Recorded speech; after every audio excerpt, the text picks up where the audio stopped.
The crystal chandeliers of the Ritz-Carlton ballroom sparkled above my father's 60th birthday celebration. I sat quietly in a corner, watching my sister Emily bask in our family's adoration while checking the pre-market trading data on my phone. Ms. Chen, the message read, "Final IPO preparations complete. TechFusion's stock set to open at $150. Projected first-day valuation, $85 billion. Charlotte still playing with her phone apps. Emily's voice carried across the room. Meanwhile, my hedge fund just closed another billion-dollar deal. I smiled slightly, thinking about the hedge fund that would soon be worth less than a fraction of my company's value. My sister, the successful one, had no idea what was about to happen when the market opened in exactly 2 hours. At least one child succeeded, Dad beamed, hugging Emily. Senior partner at 35. That's the Hamilton legacy. The Hamilton legacy. If they only knew what I'd built while they were focused on Emily's traditional success. My phone buzzed again. Pre-market interest unprecedented. Major funds positioning for opening bell. Charlotte. Mom appeared at my table, pearls glinting with disapproval. Do put that phone away. The Andersons are asking about you. Though I told them you're still finding yourself. Finding myself. Like building a technology empire that was about to make me one of the richest people in the world. But they didn't need to know that. Not yet. Ms. Chen, another alert. Wall Street Journal front page ready. TechFusion IPO set to create youngest self-made billionaire in history. Still working on that little tech startup? Emily sauntered over, champagne in hand. You know, my fund manages billions. Real money, not just computer games. Your fund manages billions, I thought, but my company's about to be worth more than your entire industry. Charlotte. Dad joined us, investment reports tucked under his arm. The Wilsons firm is hiring junior analysts. Emily could put in a word. Time to get a real job, don't you think? A real job. Like creating the most advanced AI platform in history? Like building a company that would soon be worth more than every firm in this room combined? Ms. Chen, my CFO messaged, your personal stake at IPO price, $45 billion. You'll become the richest person under 40 in the world. Look at her, Emily stage whispered to Mom. Hiding in corners with her phone while real business happens. Maybe this will finally make her understand that success requires more than playing with computers. Real business. Like the technology that was about to revolutionize global commerce? The platform that would make their traditional banking obsolete? Charlotte, Mom tried again, at least mingle. The Morgan's daughter just made vice president at Goldman. Everyone's talking about her success. I checked my watch, custom Patek Philippe, worth more than their annual salaries combined. 2 hours until they learned what real success looked like. Ms. Chen, my phone lit up. CNBC exclusive interview scheduled after bell.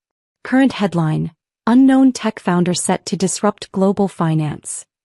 At least Emily understands business, Dad announced to his banking friends. Some people just aren't cut out for real success. Real success. I looked around the ballroom at all these successful people in their designer clothes, celebrating my father's birthday. None of them knew that the family failure in the corner was about to become richer than all of them combined. Such a shame, my father's voice carried. All that potential and she ends up playing with computer programs. I smiled, watching the pre-market numbers climb. Sometimes the best revenge isn't just success. It's having them watch your success on every financial news channel in the world. Ms. Chen, final message flashed. NYSE ready for opening bell. Your car arrives in 90 minutes. Let them enjoy their champagne and self-importance for now. In 2 hours they'd learn what the family failure had been building all along. The CNBC broadcast played silently on the ballroom's massive screens, showing pre-market coverage of what they called the most anticipated IPO in history. No one in the room was paying attention. Except me. Ms. Chen, my phone buzzed. Pre-market trading demand unprecedented. Major funds requesting billions in allocation. Initial price may hit $200 per share. Still watching financial news? Emily smirked, nodding at the TV. Some new tech company going public. Probably another bubble waiting to burst. That bubble was about to make me worth more than every person in this room combined. My phone lit up again. Your real-time net worth estimate updated. $52 billion at current pre-market pricing. Charlotte, Dad called out, "Come here. Tell everyone about your little computer project. Emily, tell them about your latest fund performance." Emily straightened her Gucci dress, a knockoff of the original design I'd been gifted by the designer himself last week. "Well, our fund just crossed 10 billion under management. Miss Chin," my assistant messaged, "Goldman Sachs requesting personal meeting after bell. Your AI platform has their entire trading desk nervous." 10 billion. Mom beamed at Emily. "That's real business, Charlotte. Not like those apps you're always working on." Those apps had just revolutionized artificial intelligence, machine learning and global finance. But they'd learn that soon enough. Breaking news, scrolled across the TV screens, TechFusion IPO expected to create new tech giant.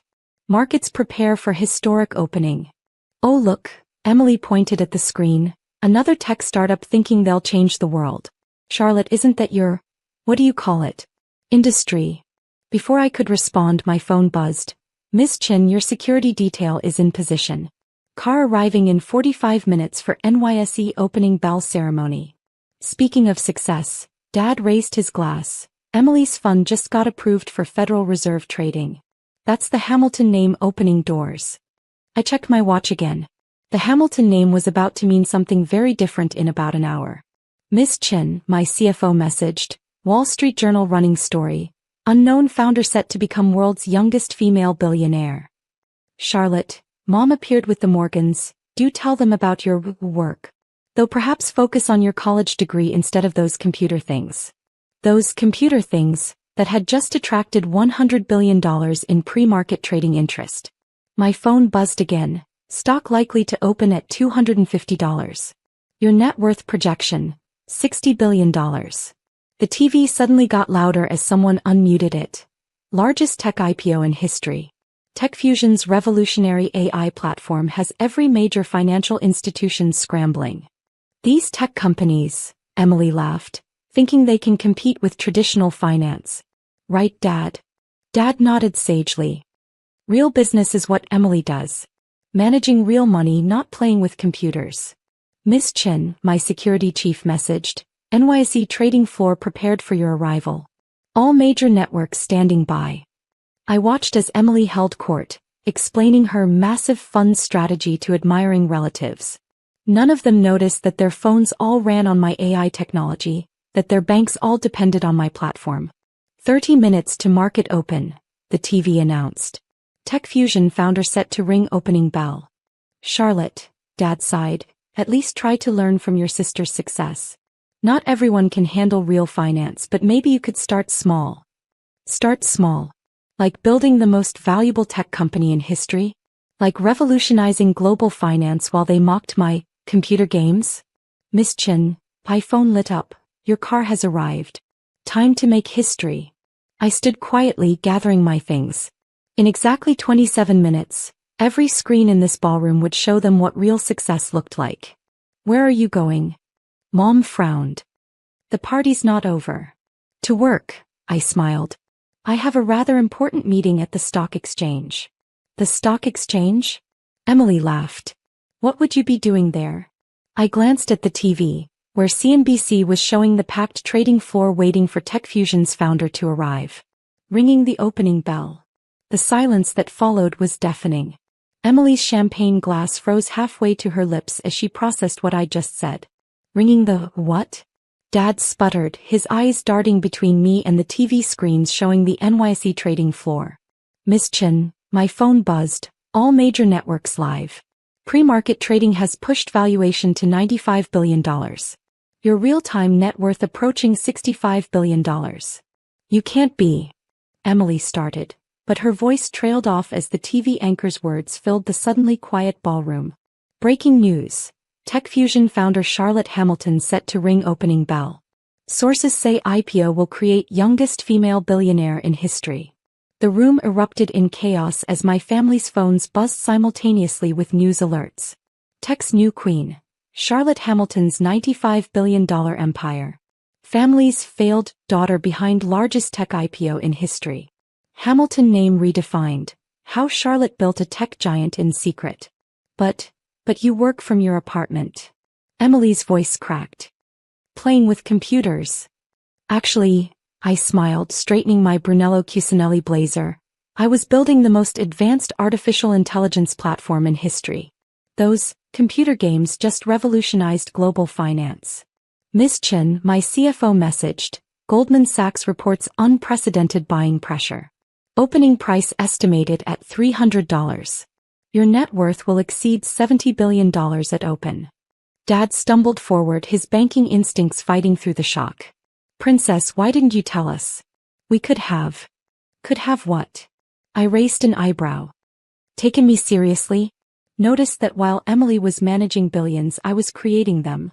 The TV screens now showed my corporate biography, detailing how I'd built TechFusion from my little apartment, while my family dismissed my work as childish computer games. Charlotte, Mom whispered, her social mask cracking, all those times we told you to get a real job. I had one, I replied calmly. Creating technology that makes traditional banking obsolete. Right, Emily? Emily was frantically scrolling through her phone, likely reading about how her hedge fund's entire trading system ran on my AI platform. Ms. Chen, my security chief, approached. Your escort to NYSE is ready. Trading floor awaiting your arrival. But you never said anything. Emily burst out. When I bragged about my fund, when I told you to grow up and get a real career. While you were managing billions, I smiled. I was revolutionizing how those billions move. Check your fund's trading platform. It runs on my technology. The ballroom TVs now showed the packed trading floor, where financial titans waited for the founder they'd never seen. The mysterious woman who'd created an AI system that had made their traditional trading models obsolete. Ms. Chen, my phone lit up. Final valuation update. Opening at $350. You will become the richest self-made woman in history within the hour. All this time, Dad sank into a chair, his birthday celebration forgotten. While we were praising Emily's success, I was building something slightly bigger, I finished for him. Emily manages billions. I created a platform worth 100 times that. The room had become a tableau of shocked faces and dropped jaws. These were the same people who'd spent years dismissing my work, praising Emily's real success, telling me to get a proper job. But the family legacy, Mom started, is about to change dramatically, I cut her off. The Hamilton name will now be known for revolutionizing global finance. Just not in the way you expected. More phones buzzed as another wave of news broke. TechFusion AI platform already powers 80% of global financial transactions. Hamilton Tech Empire, how the failed daughter outshone them all.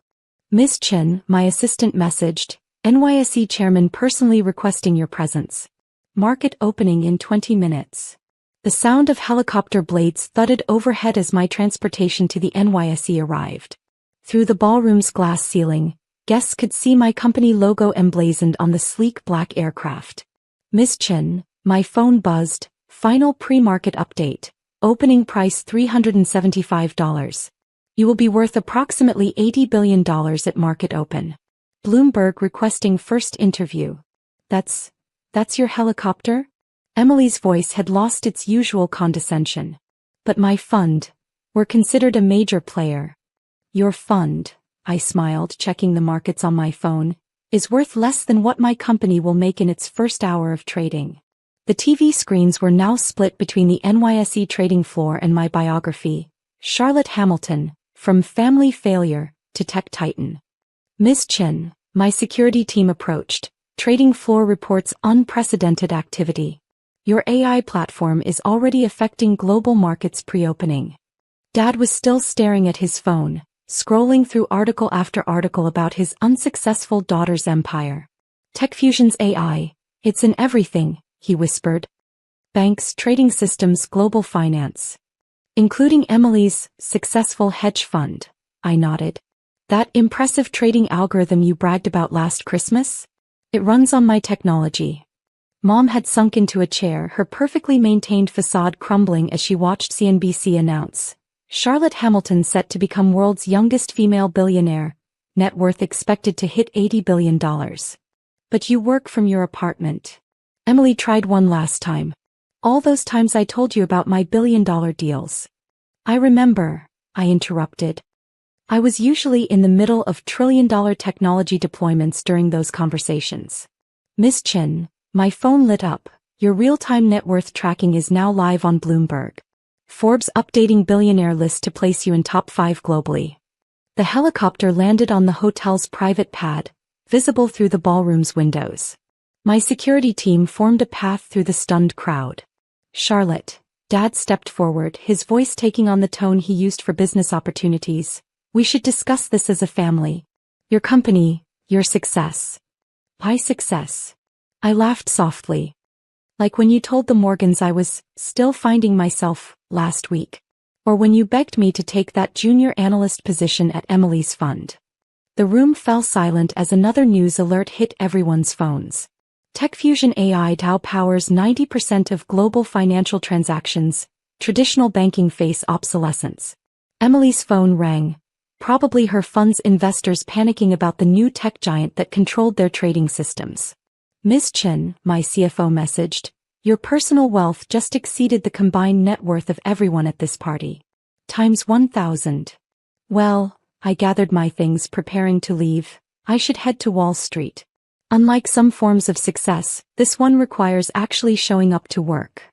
But the party. Mom stammered. Don't worry, I smiled.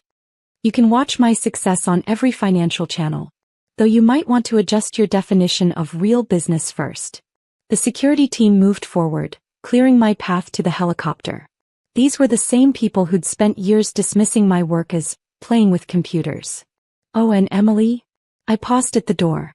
About those billion-dollar deals you love bragging about. Check your trading terminal. My little computer project just made that much in the time we've been talking.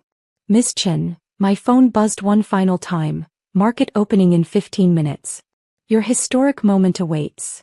I turned back to my stunned family, watching their world reshape itself around the success they'd never seen coming. Happy birthday, Dad, I said softly. Consider this your gift, a lesson in what real success looks like. From your unsuccessful daughter. As the helicopter lifted off, I could see them through the ballroom's glass ceiling. The family that had dismissed me, the sister who had overshadowed me, the parents who had doubted me, all staring up as their failure daughter headed to Wall Street to make history. Sometimes the best revenge isn't just success. It's having them watch that success transform the very industry they thought you couldn't understand. After all, who needs a hedge fund when you own the technology that powers the entire financial world? You're nothing but a guest in this house. Linda's voice echoed through the dining room as she slammed her hand on the antique mahogany table. No marriage certificate means no rights. Pack your things and leave. I sat there, calmly sipping my tea while my mother-in-law's face turned an interesting shade of red. At 35, I'd spent the last 8 years tolerating her constant attempts to drive me away from her precious son, James. But today was different. Today, I had something she didn't know about. Actually, Linda, I said, placing my cup down gently, I think you might want to see what's in this envelope first. My name is Sophia. And I never planned to be in this position. 8 years ago, when James and I fell in love, he convinced me that we didn't need a formal marriage registration. It's just a piece of paper, he'd said, his green eyes twinkling with that charm that had first drawn me in. We know what we mean to each other.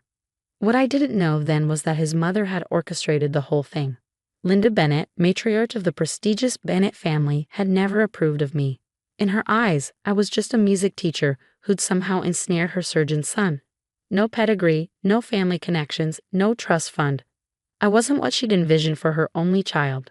The envelope sat heavy in my hands as I watched Linda's expression shift from rage to curiosity. 8 years of careful planning had led to this moment. 8 years of collecting evidence, of quiet investigation, of playing the perfect daughter-in-law while Linda schemed behind my back. What's this nonsense? Linda snapped, but her hand trembled slightly as she reached for the envelope. Another one of your pathetic attempts to claim what isn't yours. James sat silently at the end of the table, his face pale. He knew what was coming. We'd had our own conversation just last week, when I'd shown him the initial results. The DNA test that proved he wasn't Linda's biological son. I still remember the day I discovered the truth. It was during one of Linda's famous garden parties, 3 months ago. I'd gone upstairs to fetch her favorite shawl when I overheard her arguing with someone in her study. The door was slightly ajar, and through it, I saw her talking to an elderly woman I'd never seen before. "You promised never to tell them," Linda had hissed. "The money I paid you was supposed to ensure your silence." The woman, who I later learned was Martha Collins, a former nurse, had replied shakily, "But he deserves to know the truth about the switch, about his real mother." That conversation set me on a path of investigation that uncovered a 35-year-old secret. Linda Bennett had switched babies in the hospital, choosing a healthier infant to replace her own sickly newborn.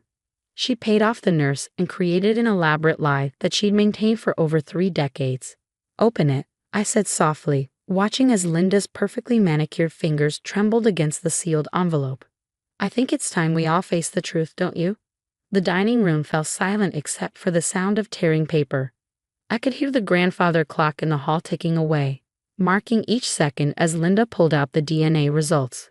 Her eyes scanned the document, growing wider with each line she read. This is impossible," she whispered, her face draining of color. "You falsified these results. You must have." I pulled out my phone and played the recording of her conversation with Martha Collins. Linda's face went from pale to ashen as her own voice filled the room, confessing to her decades-old crime. "I have more," I said calmly, reaching into my bag. "Birth records, hospital documents, Martha Collins' sworn statement. Would you like to see those too?" James finally spoke, his voice hoarse with emotion. "Why, Mother? Why would you do this?" Linda crumpled the papers in her hands, tears streaming down her face. "My baby was dying," she choked out. "The doctor said he wouldn't survive the week. But you were so perfect, so healthy. I couldn't bear to lose my only child. I did what any mother would do." "Any mother?" I repeated, my voice sharp. "You stole someone else's child, Linda. You robbed another woman of her son. And now you have the audacity to try to chase me away because I don't have a marriage certificate." The irony of the situation wasn't lost on anyone in the room. Linda, who had spent years questioning my legitimacy in her son's life, was facing the ultimate question of legitimacy herself. "Where is she?" James demanded, standing up. "My real mother, is she alive?" I nodded slowly. "Her name is Elizabeth Carter. She lives in Portland, and unlike some people," I glanced pointedly at Linda, "she's been desperate to know what happened to her son all these years." Linda collapsed into her chair, her carefully constructed world crumbling around her. The woman who had spent years tormenting me about not being officially part of the family was about to learn a harsh lesson about what family really means. "The police have already been notified," I added, gathering my things. "They're very interested in speaking with you about the hospital records you falsified, and Martha Collins has agreed to testify." As I stood to leave, Linda grabbed my arm, her grip desperate. "Please," she begged, "you can't do this. This is my family." I gently removed her hand, looking her straight in the eyes. "No, Linda, this was never your family. It was stolen, just like you tried to steal my place in it. The only difference is I have proof of your crimes." The sound of police sirens in the distance brought a fitting end to our conversation. As Linda buried her face in her hands, I turned to James, who looked shell-shocked but resolute. "Ready to meet your real mother?" I asked softly. He nodded, taking my hand. "Together," he said firmly, "as a real family should be." The drive to Portland was quiet, filled with the weight of unspoken thoughts. James gripped the steering wheel tightly, his knuckles white as we made our way through the rain-slicked roads. I watched his profile, noting how he seemed to be processing years of lies with each passing mile. Linda's arrest had made the local news, though the full story was still unfolding. The police had found more evidence in her study. Documents, letters, and a diary that detailed her elaborate scheme. She'd not only switched the babies but had actively worked to keep Elizabeth Carter away from Boston, using her family's influence to block any attempts at investigation. "What if she doesn't want to meet me?" James finally broke the silence, his voice barely above a whisper. "What if she's built a life without me and doesn't want to disrupt it?" I reached over and squeezed his hand. "Elizabeth has been searching for you for 35 years. She never gave up hope." During my investigation, I'd found Elizabeth through an online support group for parents of missing children. Her story had caught my attention immediately. A baby switch at Massachusetts General Hospital, the same hospital where James was born. When I reached out to her, the pieces started falling into place. We pulled up to a modest craftsman-style house with a well-tended garden. Wind chimes tinkled softly on the porch, and through the window, we could see warm light spilling out. James sat frozen in the driver's seat, staring at the house. "What do I even say?" he asked, running a hand through his hair. "How do you start a conversation with a mother you never knew you had?" Before I could answer, the front door opened. Elizabeth Carter stood in the doorway, one hand pressed against her heart. She was a petite woman with James's same green eyes and gentle features. The resemblance was striking, something Linda had probably noticed and feared all these years. "James," her voice carried across the yard, trembling with emotion. The moment felt surreal as we walked up the path. Elizabeth's hands shook as she reached out to touch James's face, tears streaming down her cheeks. "I knew," she whispered. "I knew in my heart you were out there somewhere." Inside, Elizabeth's home was warm and inviting, filled with books and family photos. She led us to the living room where tea and cookies were already set out. "I've been baking all day," she admitted with a nervous laugh. "I didn't know what else to do with myself." As we sat down, Elizabeth pulled out an old photo album. "I want you to see something," she said, opening to a page marked with a faded ribbon. "This is your father, Thomas. He passed away 10 years ago, still believing we'd find you someday." James stared at the photo of a man who shared his smile, his hands gripping the album tightly. "I have siblings?" he asked, noticing other family photos. Elizabeth nodded, wiping away tears. "2 sisters, Sarah and Emma. They're so excited to meet you. They'd grown up hearing about their lost brother." As Elizabeth shared stories about James's biological family, I watched the tension slowly leave his shoulders. Here was a mother who had never stopped loving him, never stopped searching, never tried to control or manipulate his life. "I tried to find you," Elizabeth said, her voice catching. "For years, I hired private investigators, reached out to hospitals, even appeared on true crime shows. But Linda Bennett's influence was too strong. Every lead would suddenly go cold. Every inquiry would hit a dead end." James looked up from the album, his eyes filled with a mix of pain and anger. "She robbed us of so much time," he said quietly. "All those years." Elizabeth reached out and took his hand. "We have now," she said firmly. "And thanks to Sophia, we have the truth." When she contacted me, showed me the evidence she gathered, it was like all my prayers had finally been answered. The conversation flowed naturally after that, years of lost time trying to compress themselves into hours. Elizabeth showed James more family photos, told him about his sisters, his extended family, the grandfather who had left him a trust fund that Linda had somehow managed to hide. "There's something else you should know," Elizabeth said, getting up to retrieve a document from her desk. "When Sophia first contacted me, I had my lawyer prepare this. It's the deed to this house, and I've added your name to it." James started to protest, but Elizabeth held up her hand. "This house has been in our family for generations. It should have been your home too. I want you to have a legal claim to your heritage, something that can't be taken away." As she handed him the papers, our phones buzzed simultaneously. It was a news alert.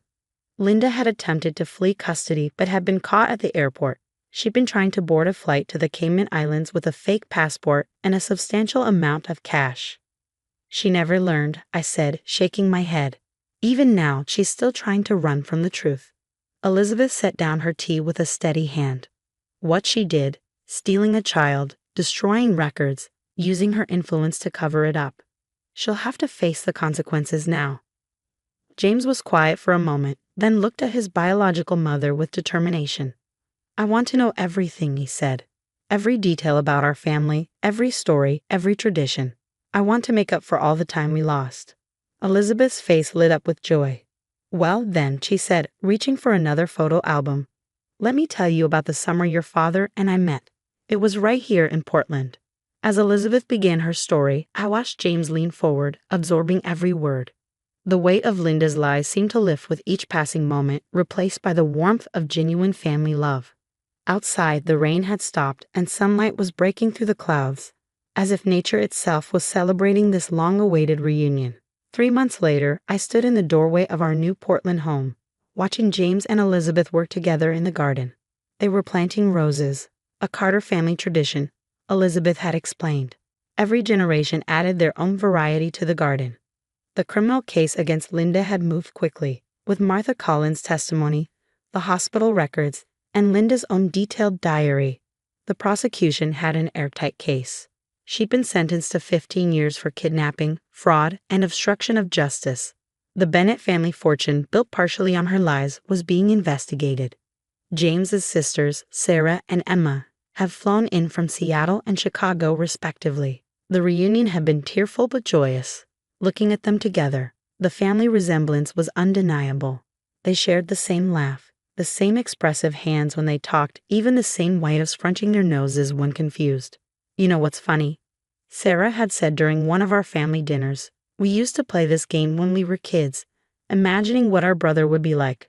Emma always said he'd be a doctor." While she got that part right, James had laughed, finally comfortable with his place in this new family. The transition hadn't been entirely smooth. James had good days and bad days, moments when the weight of Linda's betrayal would hit him anew. But Elizabeth's unwavering love and acceptance helped heal wounds he hadn't even known he carried. "Sophia," Elizabeth called from the garden, waving me over. "Come help us decide where to plant James' roses." As I joined them, kneeling in the rich soil, I couldn't help but smile at how natural this felt. Elizabeth had embraced me as warmly as she had James, treating me like the daughter she'd always wanted. "I was thinking," James said, wiping dirt from his hands, "maybe we should have that wedding ceremony now. A real celebration with our real family." I looked up, surprised. After years of avoiding official registration, this suggestion meant more than just paperwork. It was James' way of fully embracing his true identity, his real family, and our future together. Elizabeth beamed, already planning in her head. "We could have it right here in the garden. Your grandfather got married here too, you know. It's another Carter tradition." The mention of traditions reminded me of something. I went inside and returned with a small box I'd been saving for the right moment. "Speaking of family traditions," I said, opening the box to reveal an antique locket. "Elizabeth gave me this last week. It has pictures of your grandparents on their wedding day. She thought you might want to have it." James took the locket carefully, his eyes moistening as he opened it to see the faces of the grandparents he'd never known. "They look so happy," he said softly. "They would have adored you," Elizabeth assured him, placing a gentle hand on his shoulder. "Just like they would have loved Sophia for bringing our family back together." That evening, as we sat on the porch watching the sunset, James pulled me close. "Thank you," he whispered, "for not giving up, for finding the truth, for giving me my real family." I squeezed his hand, remembering that tense dinner with Linda 3 months ago. I always knew we were meant to be a real family. We just had to find the right one. Inside, we could hear Elizabeth on the phone with Emma, excitedly discussing wedding plans. Sarah had already texted several venue suggestions, though we all knew the garden would be perfect. The next morning brought news that Linda had attempted to appeal her sentence, claiming diminished capacity. The judge had denied her requests, seeing through her final attempt at manipulation. "She'll never change," James said when he heard the news, but his voice held no bitterness anymore. "But she gave me one gift, even if she didn't mean to. She led me to you, and through you to my real family." As spring turned to summer, the roses James and Elizabeth planted began to bloom. Deep red blossoms that Elizabeth said matched the ones her husband had planted when they first moved in. Life had come full circle in the most unexpected way. Looking back at that dinner where Linda had tried to throw me out, claiming I had no rights without a marriage certificate, I realized she had inadvertently set in motion events that would give James something far more valuable than any legal document: the truth about his identity in a family built on real love rather than lies and manipulation. "You know what's ironic?" I said to James as we watched the sunset from our new porch. "Linda was so focused on keeping me out of the family that she never realized she was the one who didn't belong." James nodded, a peaceful smile on his face. "Sometimes the family you're meant to have finds you, even if it takes 35 years and one very determined wife." As if on cue, Elizabeth called us in for dinner, her voice filled with the warmth that had been missing from Linda's all those years. We went inside together, leaving the shadows of the past behind and stepping into the light of our true family's love. "Get out of my house." Victoria's voice echoed through the marble halls of the mansion, her perfectly manicured finger pointing at the door. I stood there, one hand resting on my 8-month pregnant belly, the other gripping the banister for support. "This isn't your house, Victoria," I said calmly, watching her face turn an interesting shade of red. "And I'm not leaving. My name is Olivia, And at 32, I found myself facing off against my mother-in-law while carrying her grandchild.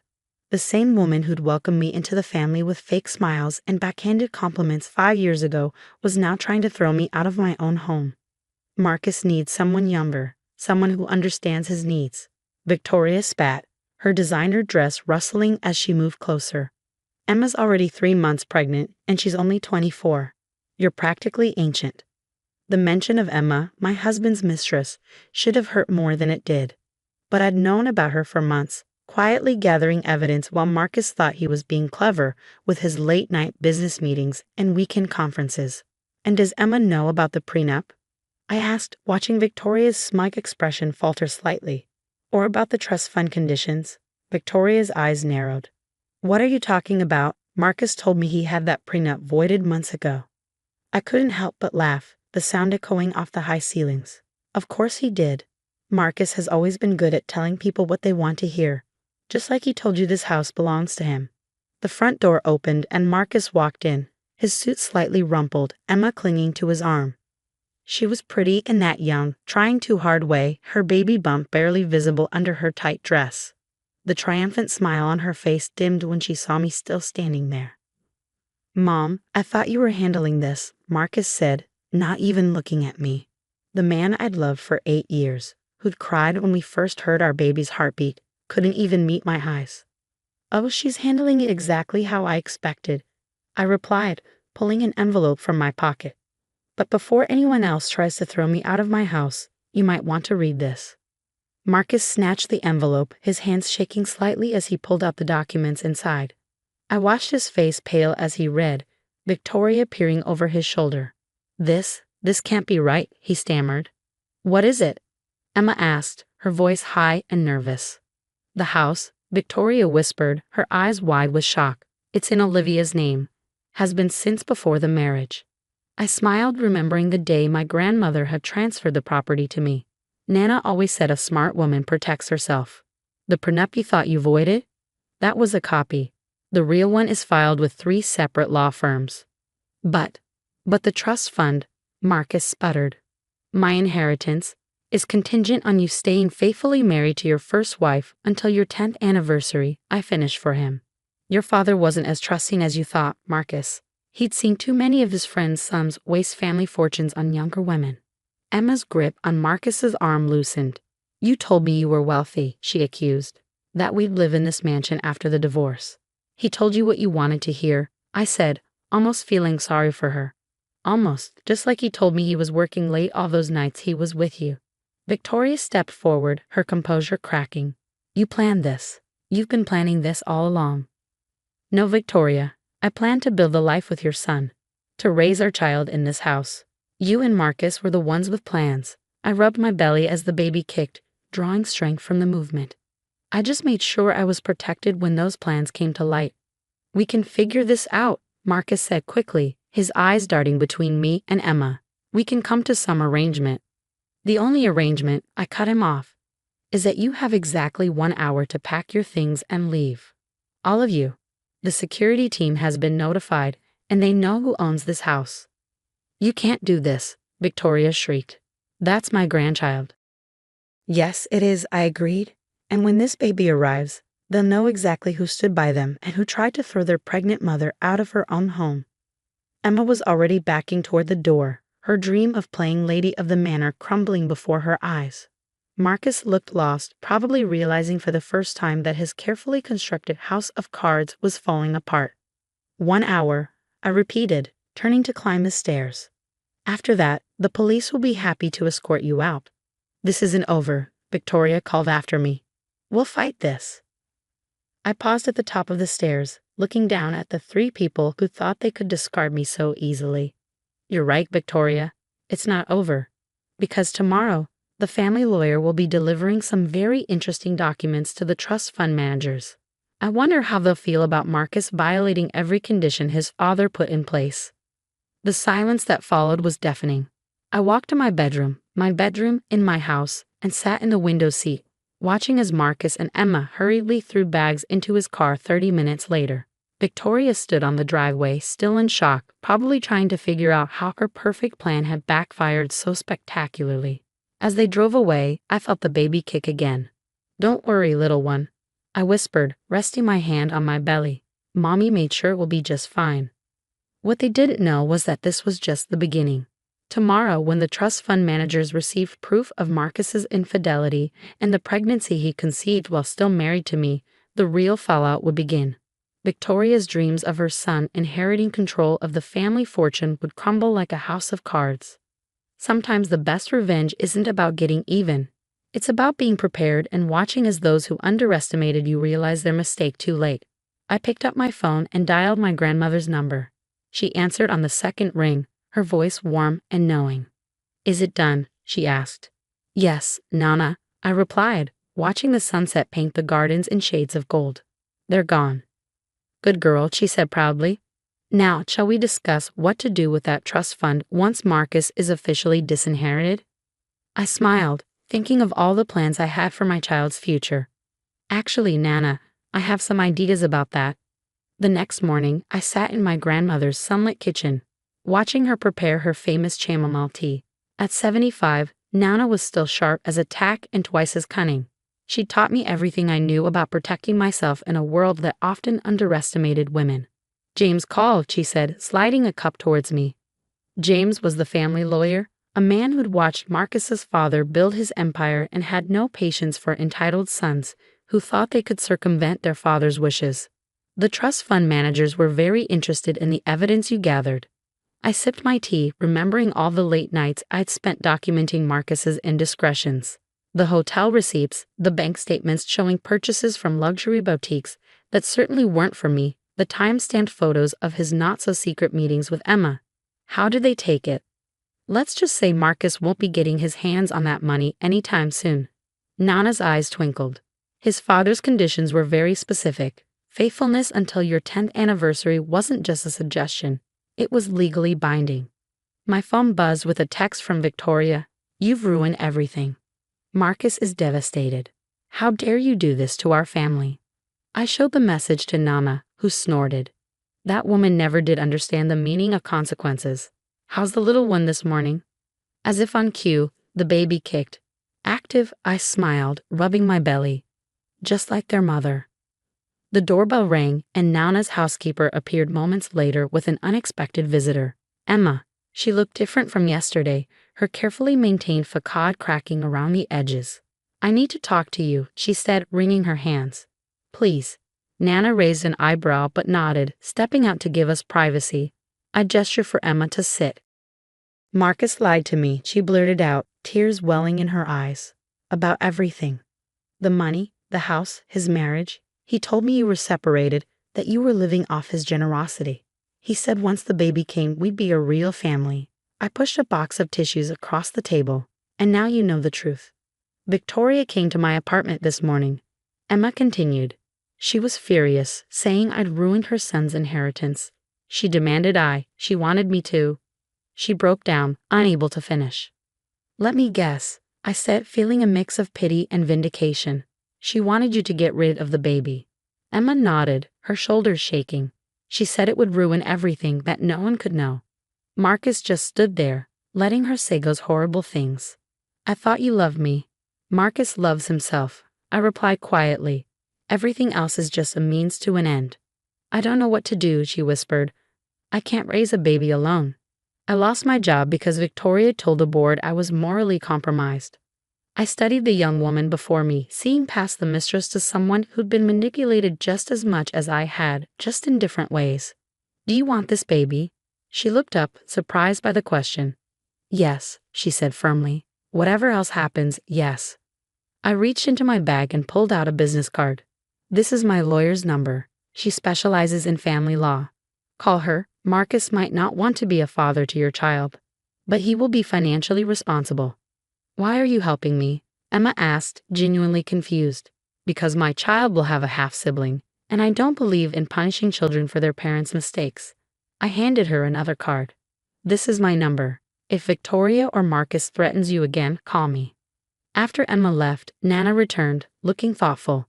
"That was unexpected," she said, refilling our teacups. "Life usually is," I replied. "Did you know Marcus's father had a second family?" That's why he put those conditions in the trust fund. He didn't want his son repeating his mistakes. Nana nodded. History has a way of repeating itself when we don't learn from it.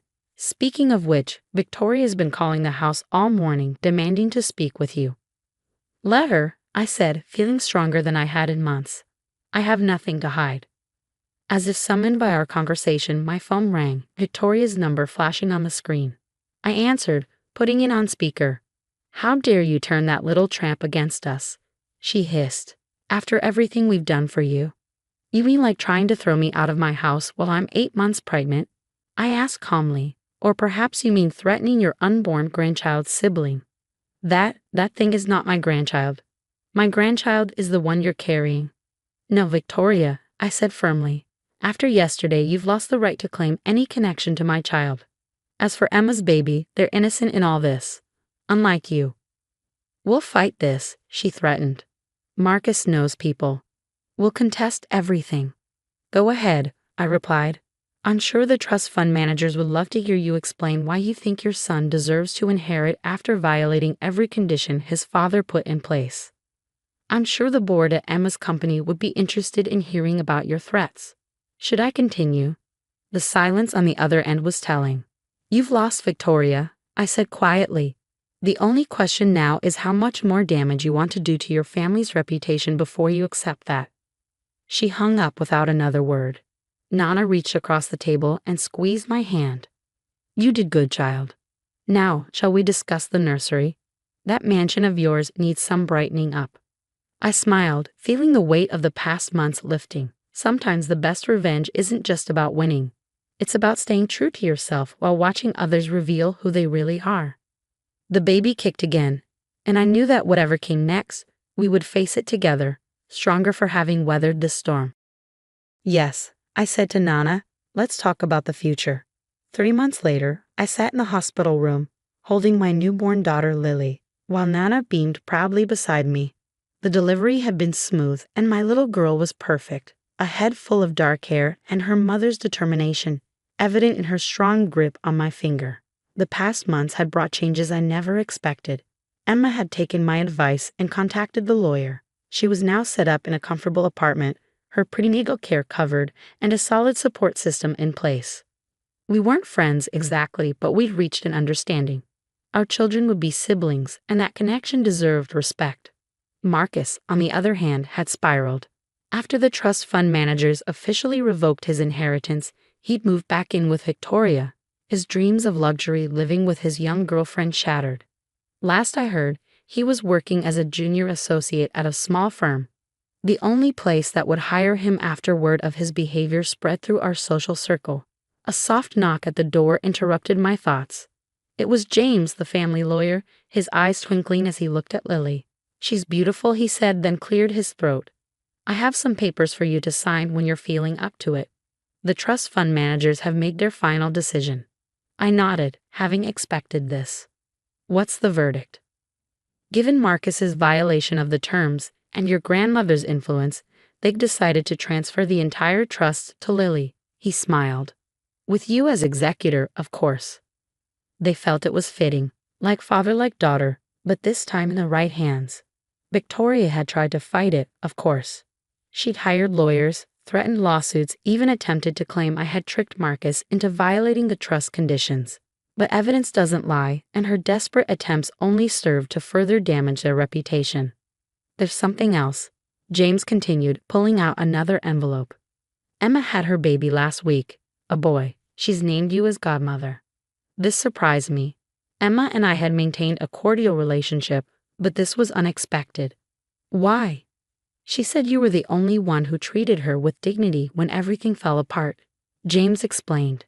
She wants her son to have someone like that in his life. Nana squeezed my hand. Sometimes the family we choose is stronger than the family we're born into. As if to emphasize the point, my phone lit up with a message from Emma, a photo of her son, tiny and perfect, with the caption, "Meet your sister, Lily." I looked down at my daughter, peaceful in my arms, and felt a surge of gratitude. Not for the money or the house or even the satisfaction of seeing justice served, but for the clarity this whole ordeal had brought. I knew now what kind of mother I wanted to be, strong, compassionate, and wise enough to break cycles of toxicity. Victoria had tried one last time to reach out, showing up at the mansion a week before my due date. She'd switched tactics, playing the repentant grandmother, claiming she'd only wanted what was best for her son. "You can't keep me from my grandchild," she pleaded. "No," I'd replied, "your actions did that. But if someday you can prove you've changed, really changed, maybe we can discuss supervised visits. Until then, Lily deserves better than what you did to her mother." Now cradling my daughter in the quiet hospital room, I knew I'd made the right choice. Lily would grow up knowing her worth, understanding that strength comes in many forms, and that sometimes the biggest victories come not from destroying others, but from rising above their attempts to destroy you. Nana took Lily in her arms, humming softly. "You know," she said, "your grandfather would be proud. He built his fortune hoping it would protect his family. Now it finally will." James excused himself, leaving us to our quiet celebration. As the afternoon sun painted the room in warm light, I thought about the future ahead. The mansion would be filled with children's laughter, not just Lily's, but her brother's too when he visited. There would be birthday parties and holidays where both children would be welcomed, where the mistakes of their parents wouldn't shadow their relationships. My phone buzzed one last time, a text from Marcus. "I'm sorry for everything. You deserved better." 5 years too late, but at least he finally learned something. I didn't respond. Some chapters are better left closed. Looking at Lily, I smiled. "Welcome to the world, little one. You're going to change it." And as my daughter gripped my finger with her tiny hand, I knew that sometimes the happy endings we get aren't the ones we planned for. They're better. Because they're earned, shaped by our choices, our strength, and our ability to rise above those who tried to bring us down. Nana was right. The family we choose, the boundaries we set, and the grace we show in victory say more about us than any revenge ever could. Lily would grow up knowing that story, understanding that true strength lies not in power over others, but in remaining true to yourself when others try to break you. And that perhaps was the greatest victory of all.